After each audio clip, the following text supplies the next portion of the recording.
Torej, če gremo, razlika je med videoposnetki, kot sem rekla, in med prvimi zvočnimi posnetki nekdanje generalne sekretarke stranke. Gospod Steinbuch, vi ste imeli teorijo, kako so ti stari posnetki čakali pravzaprav na pravega kupca?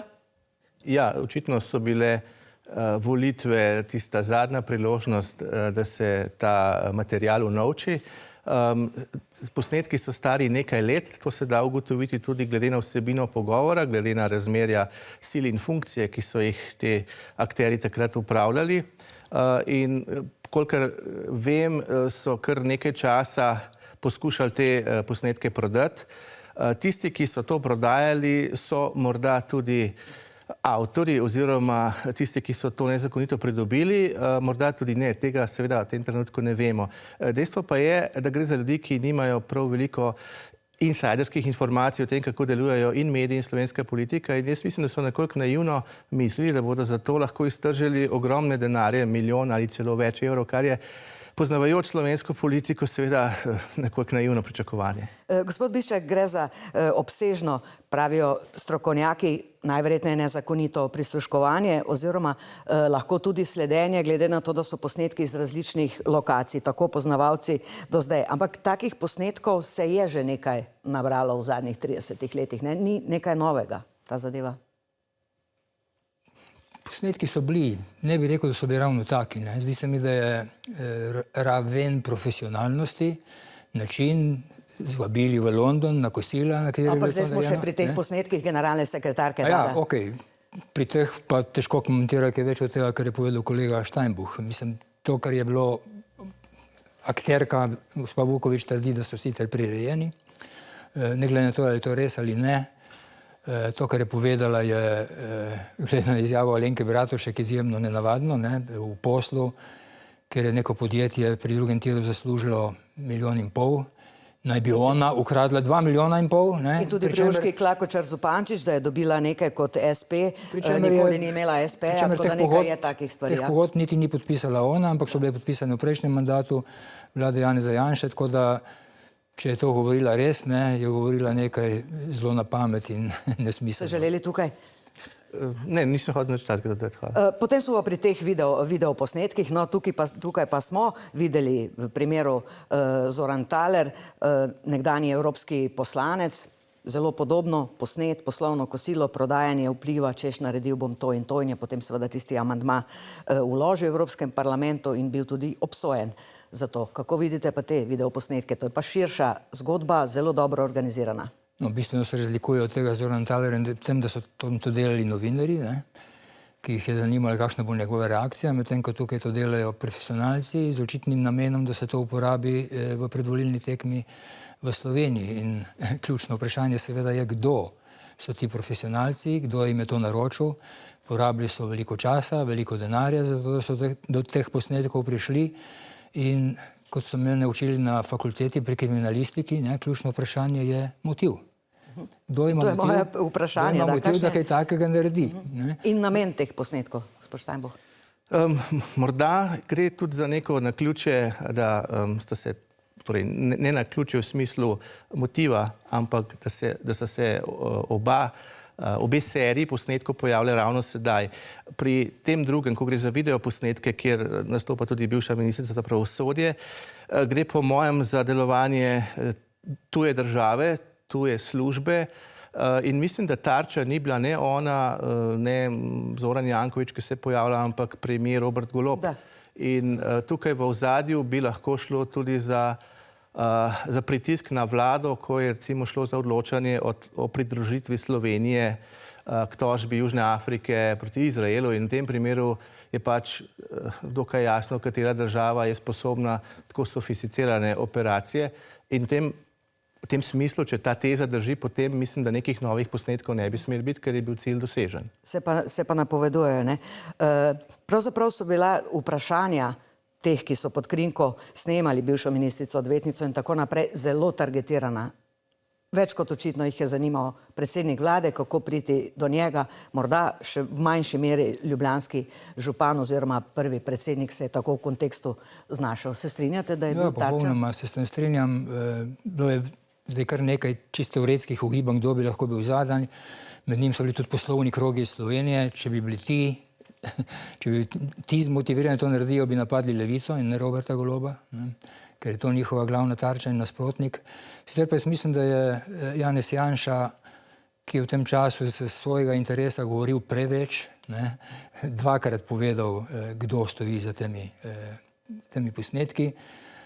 Najprej, ko je govoril o tem včeraj na Pop TV-ju, je bila njegova izjava, v kateri je povedal, da se je vlada premislila glede podpore tožbi, glede genocida v Gazi in se vprašal, ali je morda prišlo do dila, ne, zato, da se je to zgodilo, s čimer je dosti jasno povezal, da tudi on meni, da je zadaj Izrael, ne, za temi posnetki.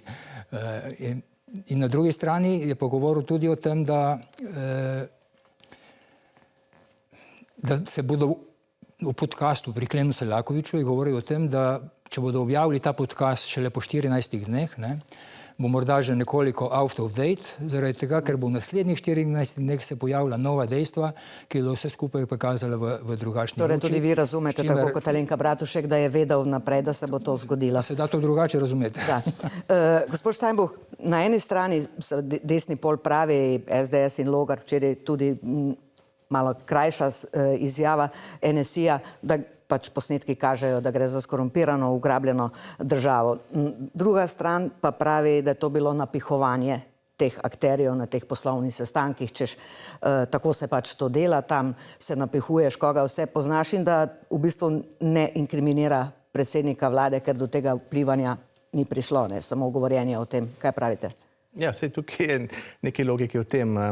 Se ne gre toliko za to vsebino, ker je pač itak ni bilo mišljeno, da pride v javnost, nihče se pa ne bo šel samo vajati. Bolj gre za to, da gre vsem tukaj za bivšo ministrico, ne, ki ima določene informacije, določene zveze in znanja.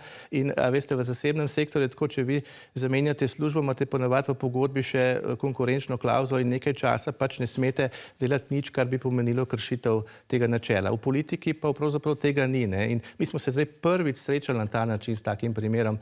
In ja, mogoče ne gre ravno za targetirane volitve, ampak gre za napad na državo strani druge države. Mi smo seveda bili ves čas fokusirani na Rusijo, ker smo dobili tudi opozorila, da bodo Rusi poskušali na tak ali drugačen način ta predvolilni proces zmotiti, mu škodovati in tako naprej.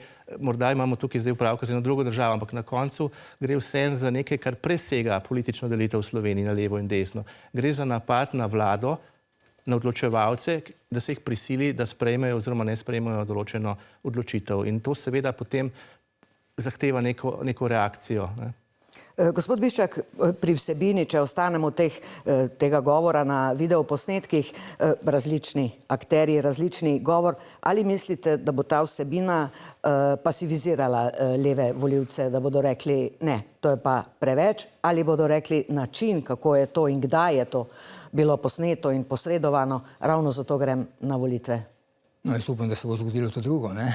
Tudi ankete, ki ste jih prikazali, ki kažejo na to, da se trendi zmanjšujejo med obema poloma, ne, bi rekel, da je njihov pomen v tem, da bodo motivirali tako leve kot desne volivce, da grejo na volitve in to je na koncu koncev dobro, ne.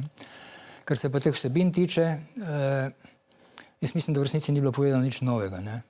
V Sloveniji se informacije o tem, kdo je lopov in kdo je kriminalec v tej politiki vrstijo že leta in leta, z ene in druge strani. Ostapev Benderjev, ki hodijo tu naokoli in se hvalijo s tem, kako imajo vpliv na predsednika oziroma dostop do predsednika vlade, je bilo pod vsako vlado dovolj.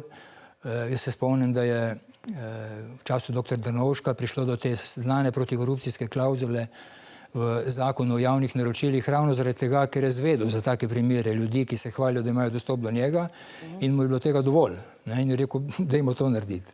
No, če smo že oprostite, če smo pri bivših predsednikih, tudi Janša je, ko je Rok Snežič se hvalil, da ima vpliv do njega, kadarkoli rekel, mnogi se hvalijo, da imajo vpliv na mene. Rekel, to se dogaja pod vsemi vladami, no, nočem reči, da je to samo pod levimi, ne? Da. Gospod Steinbuch, morda vpliv volivci leve sredine bodo potem ostali doma, šli na volitve. In morda ena stvar, nekdo je omenil v teh dneh, da so lahko ti videoposnetki tudi kot neke vrste izseljevanje za bodočo vlado, ki bo nastajala, bodočo koalicijo. Kaj menite o tem, pa zaključimo? Odvisno, kakšne barve bo, ne? Ampak morda je večji motivacijski moment, ta razlika recimo med opredeljenimi 5 do 6% v korist SDS-a, morda bo to bolj motiviralo volivce svobodnjakov, ne? Ker vidijo, da pravzaprav še ni nič dobljeno, da bitka še ni odločena. Kar se pa tiče vsebine prisluhov, je pa po mojem edino vprašanje, ali bodo imeli vpliv na neopredeljene volivce. Teh pa je vseeno okoli 20%.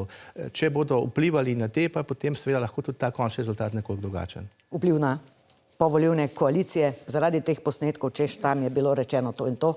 Jaz mislim, da je to težko oceniti, ne, in mislim tudi, da je do tega 14 dni pred volitvami prišlo ravno zaradi tega zuževanja med Svobodo in SDS-om. Zbliževanja ne v stališčih seveda, ampak v anketnih rezultatih. In da je na nek način tam prišlo do neke panike in do odločitve, da se te posnetke da zaradi tega v javnost. Po mojem se pri tem v SDS-u in Janez Janša že dolgo se v politiki zavedajo, da je to dvorezen meč, ne? In da je lahko odziv takšen ali drugačen. Od tega, kakšen bo, je odvisno, ali bo to pritisk na naslednjo koalicijo ali ne.